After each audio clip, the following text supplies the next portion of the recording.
all vacant friend, for there may be till life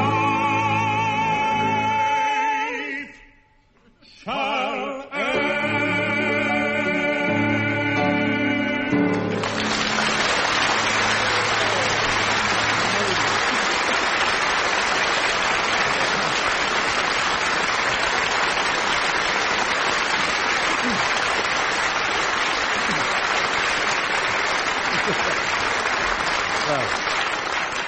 You get a bit of everything, don't you? I can't think of anything in the world less important than who actually won this game, but if you'd really like to know, it was either John Amos, Frank Muir, Ian Wallace, or Denis Norden. Goodbye.